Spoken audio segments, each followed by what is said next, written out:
Pensioner మిత్రులారా, మీరు పదవీ విరమణ చెందిన తరువాత మీకు రావలసిన క్లెయిమ్స్ గురించి తెలుసుకుందాం అనే హెడ్డింగ్తో ఉన్నటువంటి ఈ వీడియో యొక్క ముఖ్య సమాచారాన్ని ఇప్పుడు చూద్దాం.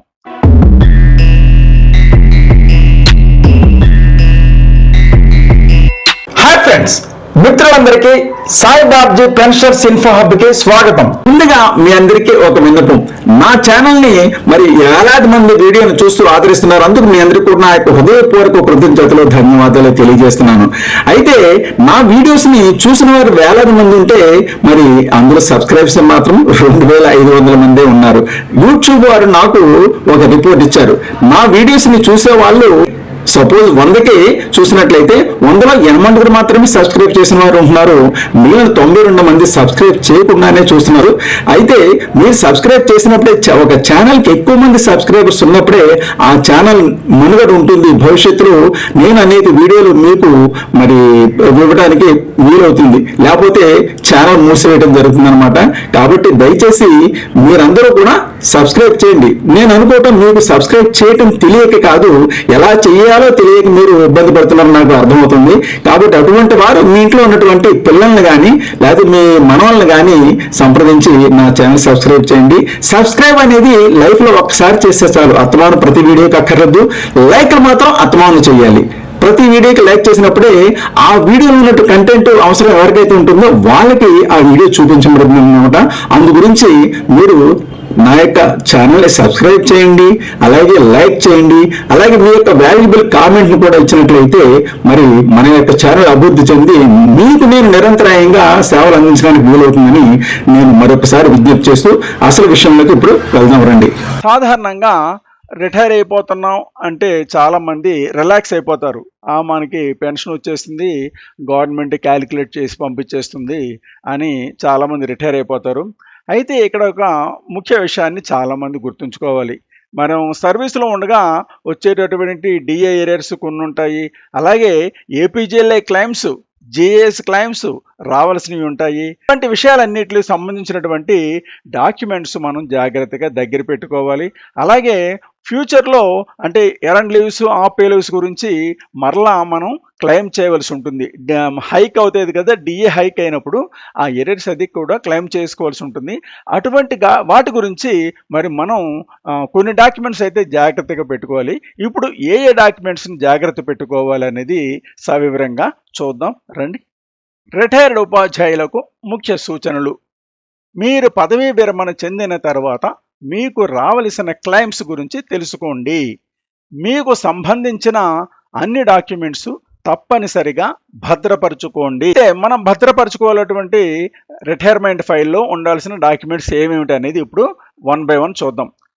మొట్టమొదటిది retirement notice copy, 2 pension proposal set, 3 ZPPF closure documents, 4 audit office నుంచి వచ్చిన copy, 5 APGLI closure set, 6 GIS final claims papers, 7 EL అంటే earned leave, HPL half pay లీవ్లు ఎన్కాష్మెంట్ క్లెయిమ్ చేసినటువంటి డాక్యుమెంట్స్, 8 పీపీఓ అంటే pension payment order copy, 9 DTO నుంచి వచ్చిన copy, 10 health card, 11 ప్రతి నెల వచ్చే పేమెంట్ స్లిప్.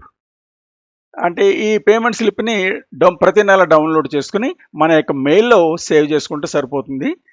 ఫస్ట్ టైం వచ్చినటువంటి పే స్లిప్లు మాత్రం ఒకటి రెండు నెలవి, అంటే అందులో కమ్యూటేషన్ గురించి తర్వాత గ్రాట్యుటీ వచ్చే 2 పే స్లిప్లు ఉంటాయి కదా, అవి మాత్రం జాగ్రత్తగా మాత్రం జిరాక్స్ తీయించుకుని మనం ప్రింట్ తీయించుకుని ఫైల్ చేసుకోవాలి. మిగిలినటువంటి జనరల్ పే స్లిప్లు మాత్రం మెయిల్లో పెట్టుకుంటే సరిపోతుంది. 12 ఆదాయ పన్ను అంటే ఐటీ రిటర్న్స్, 13 సేవింగ్స్ వివరాలు, 14 డెత్ విషయంలో అవసరమైన అదనపు డాక్యుమెంట్స్, 15 ఇతర అవసరమైన పేపర్స్. ముఖ్యమైన క్లెయిమ్ అంశాల గురించి చూద్దాం. 1 రిటైర్మెంట్ నాటి డిఏ క్లెయిమ్ తర్వాత పెరిగిన డిఏ డిఫరెన్స్ ఎరేర్స్ పొందాలి, ఇది బాగా గుర్తుంచుకోండి. అలాగే 2 ఈఎల్ అంటే earned leave, HPL half pay leaves encashment సమయంలో పెరిగిన డిఏకి ఏరియర్స్ క్లెయిమ్ చేసుకోవాలి. అంటే మన సర్వీస్లో ఉండగా తర్వాత ఆ పీరియడ్లో తర్వాత డిఏలు ఇస్తారు, ఏదైతే తర్వాత శాంక్షన్ అయిందో ఆ డిఏకి సంబంధించినటువంటి ఆ పీరియడ్కి సంబంధించినటువంటి ఎరియర్స్ మనం క్లెయిమ్ చేసుకోవాలి. 3, తక్కువ బేసిక్ పేలో రిటైర్ అయిన వారికి గ్రాట్యుటీ 16 లక్షల లోపు ఉంటుంది. అయితే అటువంటి వారికి పెరిగిన డిఏ ప్రకారం ఎరియర్స్ పొందొచ్చు. ఇది ఒకటి గుర్తుంచుకోండి. అంటే సర్వీస్ పీరియడ్లో ఉన్నటువంటి పెరిగిన డిఏ అనమాట. గమనిక, చాలామంది రిటైర్ అయ్యాక పని అయిపోయింది అనుకుంటున్నారు, కానీ అవగాహన ఉన్నవారు ఆర్థికంగా లబ్ధి పొందుతున్నారు. ఎలాగంటే ఇక్కడ కొంతమంది అధికారులు ఏమంటారంటే బిల్లులు చేయించుకురండి నేను సంతకం చేసేస్తాను అంటున్నారు, కానీ ఫైల్ మెయింటైన్ చేయాల్సిన బాధ్యత ఆఫీస్ వారిదే. అయితే చాలామంది తమ యొక్క పని ఒత్తిడి వల్ల ఆ పని చేయట్లేదు అనుకోండి, రిటైర్మెంట్ తర్వాత కూడా క్లెయిమ్ చేసుకునే హక్కు ప్రతి రిటైర్డ్ పర్సన్కి ఉంది. ఇది అధికారుల బాధ్యతే, వాళ్ళు చూసుకుంటారులే అని అనుకోకుండా మీకు రావాల్సిన బెనిఫిట్స్ను మీరే తెలుసుకొని సమయానుకూలంగా క్లెయిమ్ చేయించుకోండి. ఫైనల్గా సూచన అంటే ఇప్పుడు దాకా చెప్పిన దాని యొక్క సారాంశాన్ని ఒక మాటలో చెప్తాను. మీ పెన్షన్ మీ హక్కు, అలాగే అవగాహన అంటే ఏమేమి రావాలి ఏంటి అనేది మీకు అవగాహన ఉండాలి. ఆ అవగాహన మీ బలం. అట్లాగే చివరగా క్లెయిమ్ చేయటం మీ బాధ్యత.